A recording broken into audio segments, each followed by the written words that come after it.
ஆண்டவரும் இரட்சகருமாகிய இயேசு கிறிஸ்துவின் இனிய நாமத்தில் உங்கள் யாவருக்கும் அன்பின் வாழ்த்துக்களை தெரிவித்துக் கொள்கிறேன். அருமையான தேவ பிள்ளைகளே, இந்த புதிய நாள் புதிய நம்பிக்கை, new day new hope daily devotion மூலமாய் இந்த நாளில் கூட உங்களை சந்திப்பதில் நான் மிகுந்த மகிழ்ச்சி அடைகிறேன். அல்லேலூயா.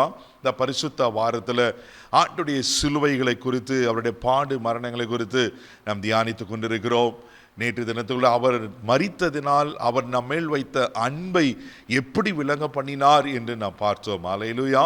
தேவப்பிள்ளைகளே, இன்றைக்கு கூட அவர் மரித்ததினாலே நமக்கு ஒரு பெரிய ஜெயத்தை அவர் கட்டளையிட்டு இருக்கிறார். நமக்கு ஒரு ஜெயத்தை அவர் கையளித்து இருக்கிறார். எத்தனை பெரிய பாக்கியம்! ஆமென். கொலோசியர் நிருபம் 2ஆம் அதிகாரம் 14வது வசனத்தை கூட நீங்கள் வாசிக்கும் போது 15வது வசனத்தையும் வாசிக்கும் போது அழகாக சொல்லப்பட்டிருக்கும். வாசிக்க கேட்போம். நமக்கு எதிரடையாகவும் கட்டளைகளால் நமக்கு விரோதமாகவும் இருந்த கையெழுத்தை குலைத்து அதில் நடுவில் இராதபடிக்கு எடுத்து சிலுவையின் மேல் ஆணி அடித்து துரைத்தனங்களையும் அதிகாரங்களையும் உரிந்து கொண்டு வெளியரங்கமான கோலமாக்கி அவைகளின் மேல் சிலுவையிலே வெற்றி சிறந்தார். ஹல்லேலூயா. எவ்வளவு அருமையாக அப்போஸ்தலனாகிய பவுல் கொலோசு சபைக்கு இந்த காரியத்தை வெளிப்படுத்துகிறார் பாருங்க. தெய்வ பிள்ளைகளே, பிசாசு நமக்கு விரோதமாய் பலவிதமான தீமையான காரியங்களை ஆமென் நம்ம எப்படியாவது அழிக்க வேண்டும் என்று பல திட்டங்களை தீட்டி நமக்கு விரோதமாய் செயல்பட்டு கொண்டிருக்கிறார்.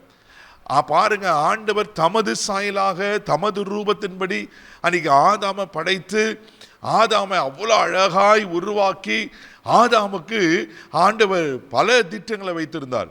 அதை ஆதியாக 1:26-28 வாசிக்கும்போது ஆண்டு கொள்ளுங்கள் என்று ஒரு பெரிய அதிகாரத்தை கொடுத்தார். ஆனால் சத்துரு என்ன தன்மை செய்தார்?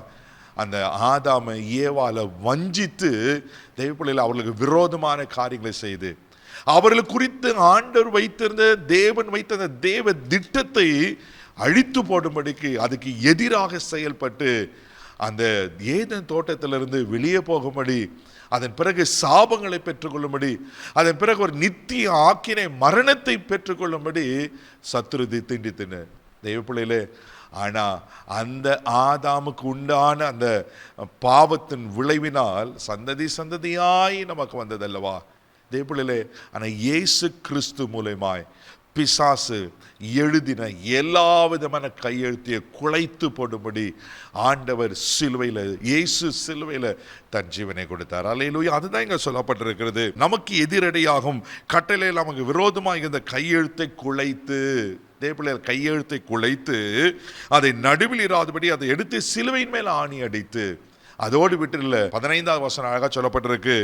துரைத்தனங்களையும் அதிகாரங்களையும் உருந்து கொண்டு வெளியரங்கமான கோலமாக்கி அவைகளின் மேல் சிலுவையில் வெற்றி சிறந்தார். ஹல்லேலூயா. தேவப்பிள்ளையிலே, இயேசு மரித்ததினால அவர் ஒரு பெரிய ஜெயத்தை கொடுத்தார். என்ன ஜெயம் தெரியுமா? சத்துரு மேல, பாவத்தின் மேல, நித்திய ஆக்கினை மரணம் மேல அவர் ஜெயத்தை எடுத்து பார்க்கிறோம். வெற்றி சிறந்த கர்த்தர் இன்னைக்கு அந்த வெற்றி உங்க கையில எங்க கையில கொடுத்திருக்கிறார். எத்தனை பெரிய பாக்கியம்! ஒருவேளை உங்களுக்கு விரோதமா பிசாசு பல சதி திட்டங்களை வைத்திருக்கானா, உங்களுக்கு விரோதமா தேவன் வைத்த திட்டத்தை, தேவ சித்தத்தை குலைத்து போட்டிருக்கிறேன்னா பயப்படாதீங்க. 2024 ஆண்டுகளுக்கு முன்பாய் அவர் சிலுவையில் தன் மரித்ததன் மூலமாய் ஆமென் வெற்றி சிறந்திருக்கிறார். அவர் மரித்து மண்ணோடு போயிட்டு இருந்தா அந்த ஜெயத்தை நம்ம பெற்றிருக்க முடியாது. அவர் மரித்து அடக்கம் பண்ணப்பட்டு 3ஆம் நாள் உயிரோடு இருந்தார். அல்லேலூயா. அவர் மரித்து மரணத்தை ஜெயமாய் விழுங்கினார். அவர் பாதாளத்தை ஜெயமாய் விழுங்கினால அவர் சத்துருவை ஜெயித்திருக்கிறார்.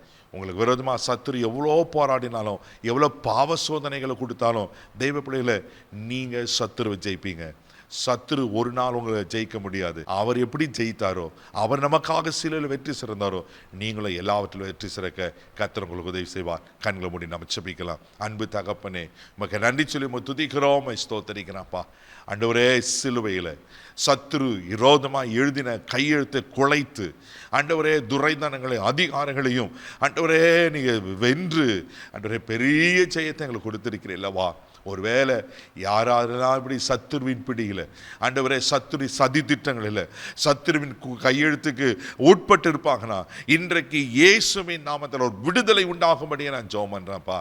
அப்பா, அன்னைக்கு சிலுவையில் சத்துருவை ஜெயித்த ஆண்டவர் இன்றைக்கு கூட இவருக்கு மேலே அந்த ஜெயத்தை நான் பேசுகிறேன். இவர்கள் வெற்றியாய் வாழட்டும். கிருபை பாராட்டும். இந்த நாள் முழுதும் கரம் பிடித்து நடத்தும்.